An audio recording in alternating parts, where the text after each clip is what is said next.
क्या सचमुच राहुल गांधी की मुश्किलें बढ़ने वाली हैं? क्या इलाहाबाद हाई कोर्ट की लखनऊ बेंच में हुई 2 घंटे की इन चैम्बर सुनवाई आने वाले दिनों की राजनीति का रुख बदल सकती है?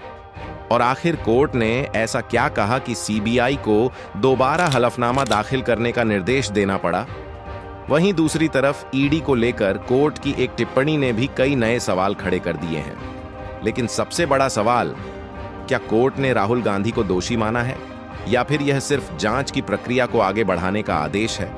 इन सभी सवालों के जवाब जानने के लिए इस वीडियो को आखिर तक जरूर देखिए, क्योंकि इस कहानी में हर मोड़ के साथ एक नया तथ्य सामने आता है।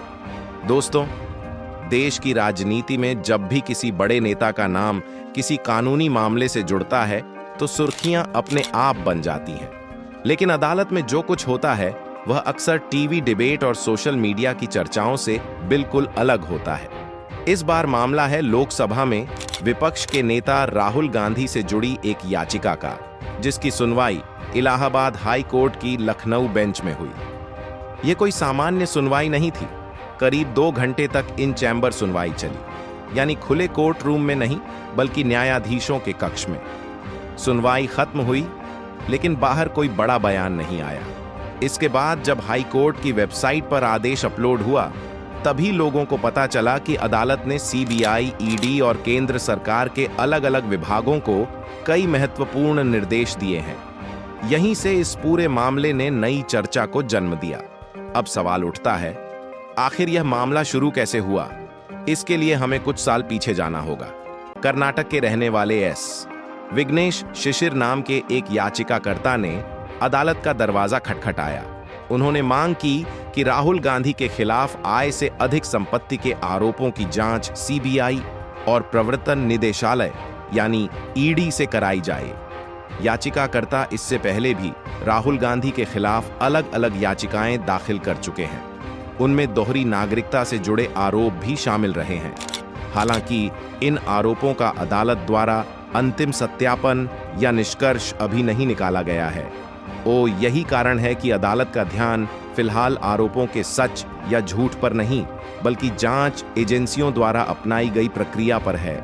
सुनवाई के दौरान सीबीआई ने अपना जवाबी हलफनामा अदालत में पेश किया, लेकिन जब न्यायाधीशों ने उस हलफनामे को देखा तो उन्हें लगा कि उसमें वह जानकारी नहीं है जिसकी मांग पहले की गई थी।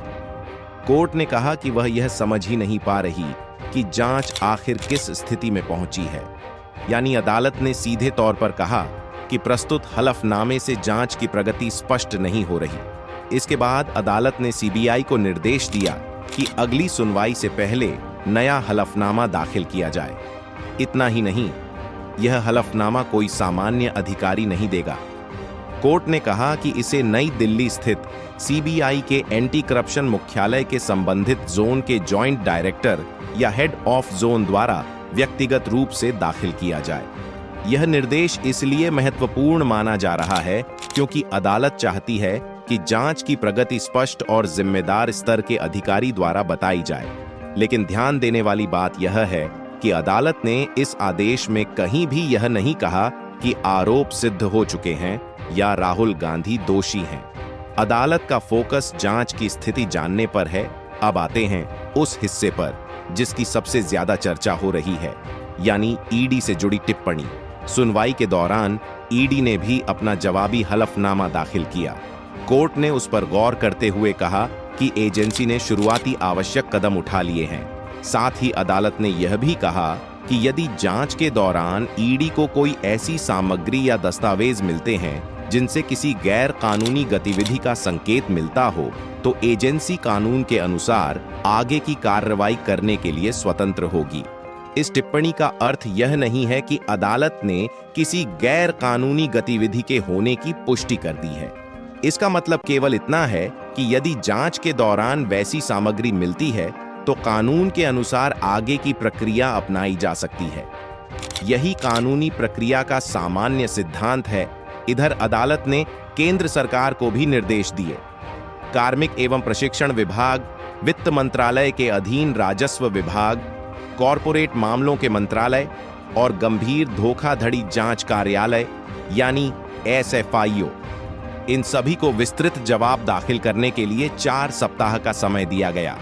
साथ ही याचिकाकर्ता द्वारा हाल में दाखिल 2 अंतरिम आवेदनों पर अगली सुनवाई में विचार करने की बात कही गई। एक और महत्वपूर्ण निर्देश यह था कि पूरे मामले का रिकॉर्ड वरिष्ठ रजिस्ट्रार की सुरक्षित अभिरक्षा में सील बंद लिफाफे में रखा जाए। अदालत ने मामले की संवेदनशीलता को देखते हुए खुली अदालत में सुनवाई न करने का फैसला भी बरकरार रखा। यहीं से इस केस ने और अधिक जिज्ञासा पैदा कर दी। आखिर बंद कमरे में क्या क्या चर्चा हुई? सीबीआई से अदालत आखिर किस तरह की जानकारी चाहती है? और 20 अगस्त की अगली सुनवाई में क्या हो सकता है?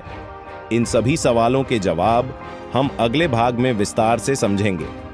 अगले भाग में हम इस मामले की पूरी कानूनी पृष्ठभूमि, कोर्ट की टिप्पणियों का सरल विश्लेषण और 20 अगस्त की सुनवाई का महत्व विस्तार से कवर करेंगे।